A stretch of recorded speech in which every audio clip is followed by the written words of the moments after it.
I will be presenting about the company profile of Team Angstrom. Okay, about Angstrom. Angstrom Corporation's neighborhood is an up-and-coming company which specializes in artificial intelligence and machine learning. This is in conjunction with Industrial Revolution 4.0, which is the trend towards automation and data exchange in manufacturing technologies and processes, which include cyber physical systems, the Internet of Things, Industrial Internet of Things, cloud computing, cognitive computing, and artificial intelligence. This company was founded by 5 friends in early 2020 before the spreading of COVID-19 virus. However, that did not stop them from developing their first and current project, which is known as Drowsy Driver Detector, or DDDD. Okay, our company missions is to make everyday human activity easier and safer by increasing the safety feature of car or other transportation vehicle. Our vision is by increasing the safety mechanism of car, we believe that the daily rate of death involving car accident can be reduced. The core values of our company is that we value the ideas and voice of every employee. We had therefore producing a productive and better problem-solving team. Okay, meet our standing team. These 5 are the founder of Team Angstrom. They all are the students of Unique LBMI who undertake integrated design project in this semester. Okay, the left one is me, Aizat bin Abdul Rashid. The second one is Fadhil bin Mayati. The third one, Rusyaidi bin Rusli. The fourth one is Muhammad Shafiq bin Muhammad Zulkarnain. And the last one is Muhammad Atiq bin Mukhtar. You can see them presenting the next part after me. Next is the organizational chart of Team Angstrom. I am Fadhil and I will be holding CEO/project manager role. My job is to oversee every part of the project, which are financial, software, and hardware. Second most important role is Shafiq. He will be holding finance and /hardware engineer. He will be in charge of the financial part of the project, helping Fadhil in hardware part. The next role is secretary/service software engineer. Atiq will be holding that role. He will be in charge of minute meetings and helping Rusyaidi in coding part. Next is software engineer, which is Rusyaidi. He will be the person in charge for the coding part of the project. And then lastly, Fadhil will be holding hardware engineer. So he will be in charge of the hardware part of the project. Okay, enough about our company profile. Next, we will explain to you about our current project, which is Drowsy Driver Detector, or DDDD. Okay, the problem statement for Drowsy Driver Detector is the rising of drunk and drowsy driving that leads to many accidents and injuries towards people in Malaysia. So the objective of this project is first to improve road safety by detecting drunk and drowsy driving people in Malaysia, and stop them from driving. And the second one is to encourage people to practice a safe style of driving. Assalamualaikum, and today I will be presenting the specification and the limitation of the drunk drowsy detector. So, for the specification of the drunk drowsy detector, or DDD, one of it is the heart rate pulse sensor. The heart rate pulse sensor detects the heart rate pulse, or we call it as BPM, beats per minute. The heart rate pulse sensor is set at the wrist of the user and is interfaced with a Adafruit Arduino Nano slave. The Adafruit Arduino Nano is a slave to the Raspberry Pi, where the signal from the heart rate sensor will send to the Raspberry Pi. The heart rate sensor will send a signal to the Raspberry Pi when the driver BPM is less than or equal to 65, because in medical condition, if the driver is less than equal to the 65 beats per minute, is considered as drowsy driving. Next is the Pi camera. The Pi camera is programmed to have eye tracing and facial positioning. The Pi camera detects if the eye is closed for more than 3 seconds. If it is more than 3 seconds, it will send a signal to the Raspberry Pi to show that the driver is sleepy. Next, the Pi camera also checks the face position of the driver. It will check if the face position of the driver is inside the coordinated range for a period of time. If the driver face is not in the position, it will send a signal to the Raspberry Pi, showing that the driver may be drowsy. Next is the push button labeled with numbers. The 9 push button will be used for a sequence or pattern recognition. We will set a number sequence in a random formation, and the user need to input the number sequence as given. This is done before driving to test the state of focus of the driver. If the driver input the number sequence incorrectly, it will send a signal to the Raspberry Pi showing that the driver may be drunk or drowsy. Next is the light dependent resistor. The light dependent resistor detects the hand positioning of the driver. And how? The LDR is put at the wheel, where when the hand of the driver is on the wheel, it will block the LDR from getting light, showing it that it's on the wheel. If the LDR gets light, it means that the driver hands are not on the wheel, so we'll send a signal to the Raspberry Pi. And the LDR is interfaced with an Atmega 328P. The last specification is the Raspberry Pi 3. The Raspberry Pi is the control system of the whole operation, because it receives the input from other microcontroller to determine the condition of the driver and the direction for the set condition that we have set. Next is the limitation. The limitation of product is from the eye detection. This is because it lacks accuracy and detection, and many tests needed to be done to improve the accuracy of the detection. This is because every people have different size of eye, so it requires adjustment. And the real-time video processing for the eye detection have a little lag. Next is the wireless communication. The mobile of the users need to be connected to Wi-Fi at all times in order to send the notification system to other mobile. Without the connection of the Wi-Fi, the notification system is null. Then is the light dependent resistor. At night time, the LDR might be less sensitive because it will become quite dark. Next is the Raspberry Pi 3B+. This is because when the system have a lot of condition, the operation will be done inside a Raspberry Pi which have only 1 GB RAM. So the clock speed will be slow, then it will make the execution time to be slower. The last one is the power source. Given that the Raspberry Pi 3 and the Atmega 3AP uses the same power, so the battery usage may be burdened and the battery may deplete earlier. That's it for the specification and limitation. Thank you. Okay, now I'm going to move to the next slide, which is the flowchart of our design. So you could see that the flowchart begins from here, the start button, and then it goes to the power on, and the sensors are scanning all the data.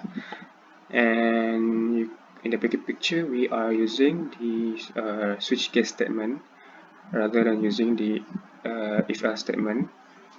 This is mainly because we know that switch case is much faster than the else-if statement, and the most important thing that we want to prioritize the situation where the eyes of the user are closed. So you could see in the first 3 block here, there are situations where the eyes are closed. And for anyone who's wondering what is BPM, it is actually a bits per minute. So we agree that bits per minute less than 65 is saying that someone is basically sleepy or fatigued while driving.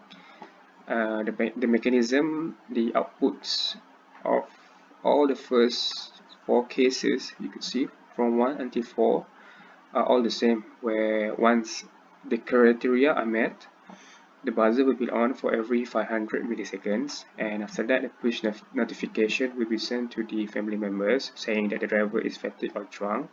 And like I said before, there is a sequence detection system where the user has to correctly press a button in order to let the buzzer off.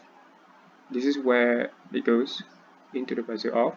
If the sequence is not correct, wrong, it will go back to the buzzer, and the notification will be sent again to the family members. And this is the case 5 is basically the default, where it is the other combinations. It will just go straight away to the buzzer off and no notification at all. So I'm going to move to the general view of our setup in our design. So basically this is the front view of the driver seat. So you could see that there is the Raspberry Pi camera and the Raspberry Pi 3B Plus itself in the middle of the steering wheel, and we capture the face of the driver directly. And on the left hand side, you can see that there is a Arduino Nano with a pulse sensor capturing the heart rate of the user, the beats per minute. And this is where we're going to place the light dependent resistor underneath the hands of the driver on the both sides, left and right, on left and right of the steering wheel. And we're going to place over here the OLED display and also the input button. This is the sequence detection system, and this is also where the warning is produced, where we're going to have a situation where it says you have to rest, like that.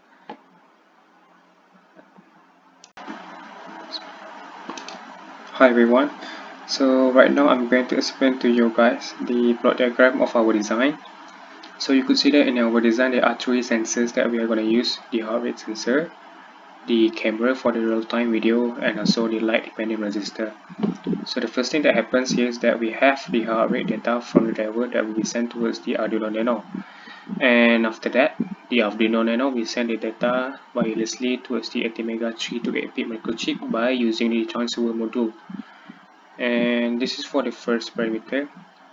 Reason why we use Arduino Nano is because it is much smaller than the Arduino Uno, and we want to place this one around the wrist of the user, so it will be much lighter and comfortable to be wear while driving. This is for the first parameter input. The second sensor here is this is the light dependent resistor that function as to detect whether the hands of the driver is on or away from the steering wheel. And I'll be moving to the third parameter. Third parameter input is the size of the eye, and this is done by capturing the video from the Raspberry Pi camera. The video will be real-time video, and it will be sent towards the Raspberry Pi B+. First thing we're gonna do here is that we want to convert the video into the grayscale, and afterwards it will be sent towards the it will be processed by the algorithm, high aspect ratio algorithm, in order to detect the size of the eyes. The reason why we use grayscale video is because we want to reduce the amount of time in order for this algorithm to process the video in order to detect the size of the eyes. It is found that when using the full color spectrum, like a gray, red, blue, and green spectrum of color, it will take much more longer time, and will cause a delay to the output. And we move into the output. There are three outputs actually: notifications, the screen display, and also the buzzer, the alarm, some of alarm for the buzzer when someone is sleeping or drunk. So these two boxes here is like a subsystem that we call a sequence detection system. Basically, the OLED display will produce a array of random numbers from 1 to 9, and this number would be arranged randomly, and the user has to press the button and if in case whether the input is wrong, the buzzer will keep produce the sound, while if the user is able to correctly input this we're able to correctly press the button, the buzzer will be stopped. And at the same time, when the buzzer produce sound, there would be a notifications sent towards the relatives or family members of the driver in order to notify them that the driver is drunk or sleepy while driving. So to achieve this, we going to use the digital pin communication um, between Raspberry Pi 3B Plus and the ATmega 32AP microchip. Assalamualaikum and very good morning. My name is Muhammad Shafiq bin Muhammad Zulkarnain. Today I will be presenting about the financial plan for our project. So this is the list of materials used in our project. The most important material used is actually the Raspberry Pi, as we all know, and the total price for the materials is 681 ringgit and 60 cents. So as we look at the quantity now, for one prototype, the material cost will be 681 ringgit and 60 cent. The labor will be 20 ringgit. Overhead will be 10 ringgit. So the total variable cost will be 711 ringgit and 60 cent. As for the office, it will be 4,000. Asset depreciation will be 1,000. Thus the total cost will be 5,711 ringgit and 60 cent. So for each prototype, we will be selling it for 900.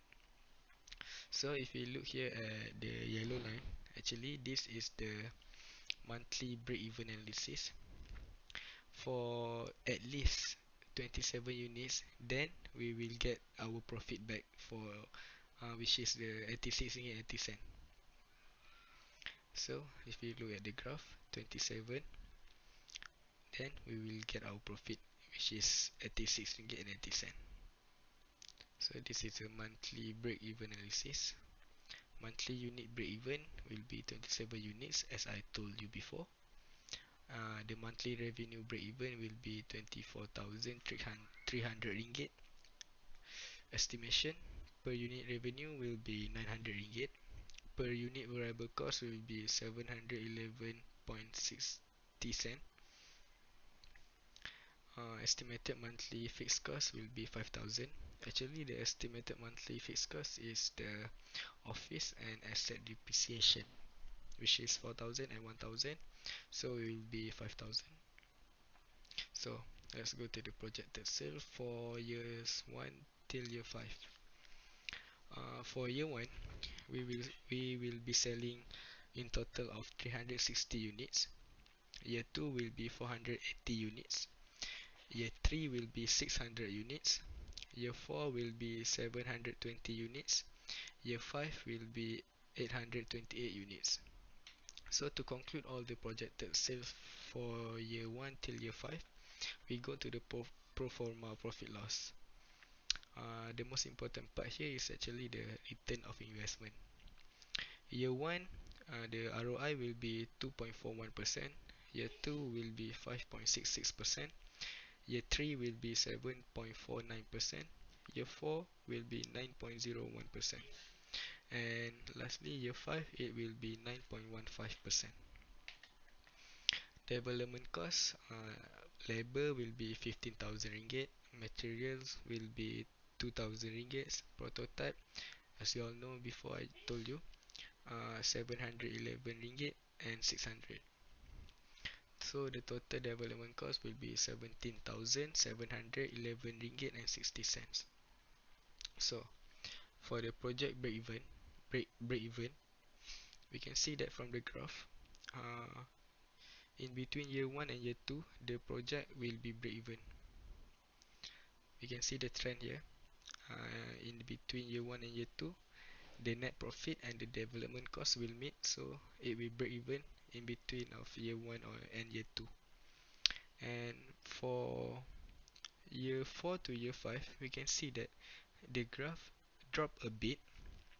This means that if we see if we look at the ROI for year 4 and year 5, the increment is just 0.14%. Compared to year 1, year 2 and year 3, we can see the increment clearly. But for year 5 and year 4, the increment is too small.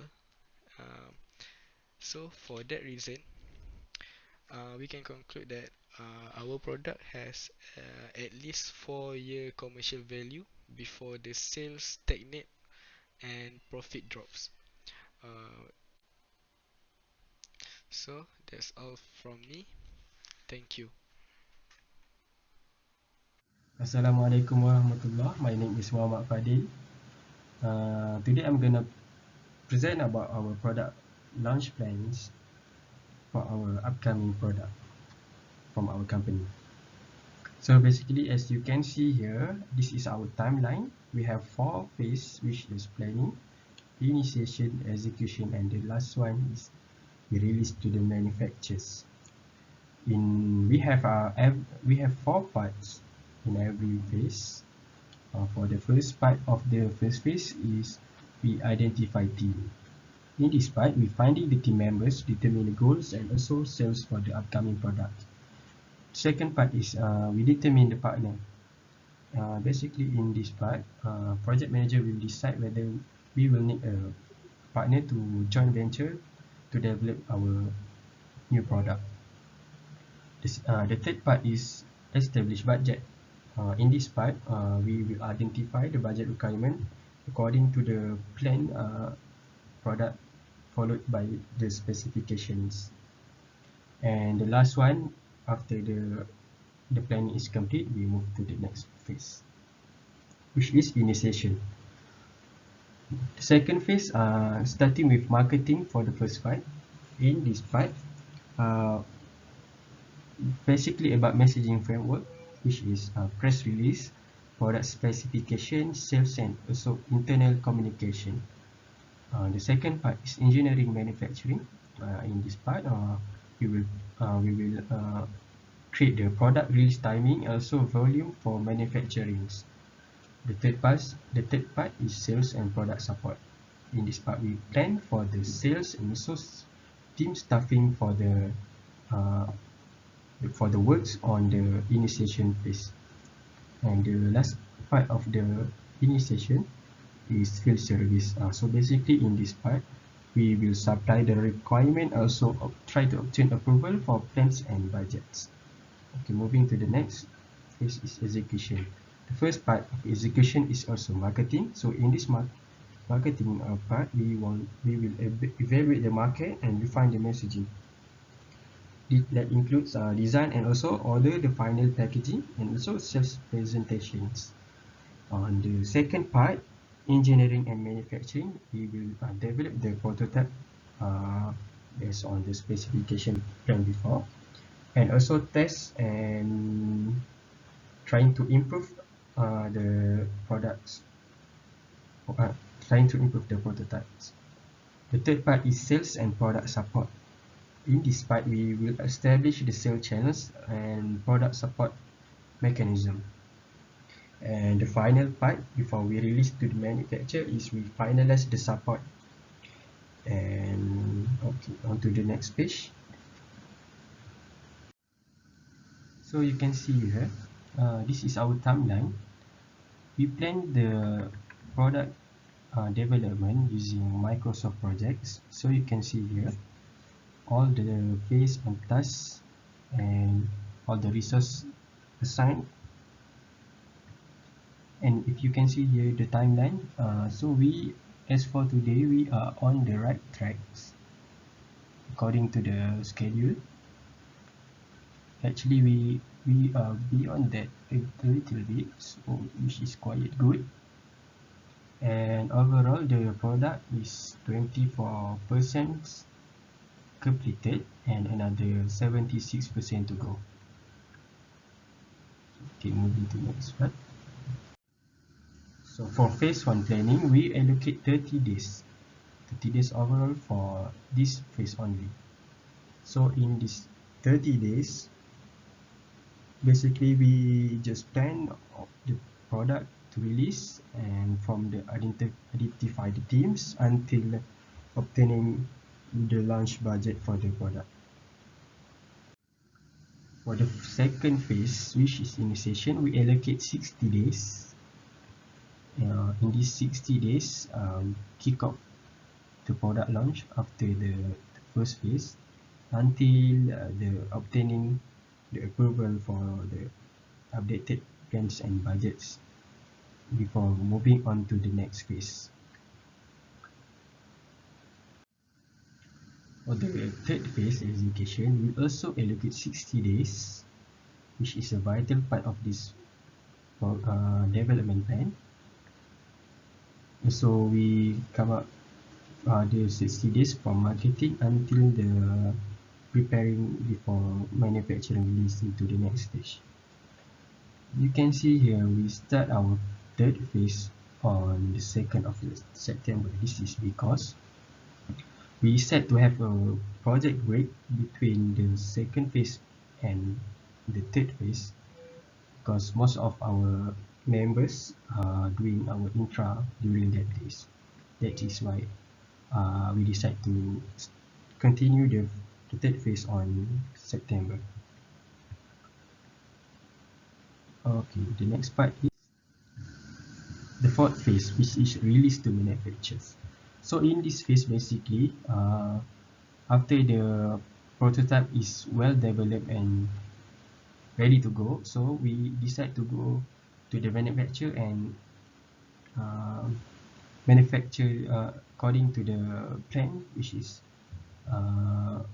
according to the values to meet our objective sales. So in this phase, all the necessary tasks are listed here. From the certify the products, which is very important because we want to make sure our product is very good and also satisfy the customers needed. And the final part of this phase is final quality review. So in this quality review, we will conduct the quality review, release information complete such as the specification, and also after complete all the necessary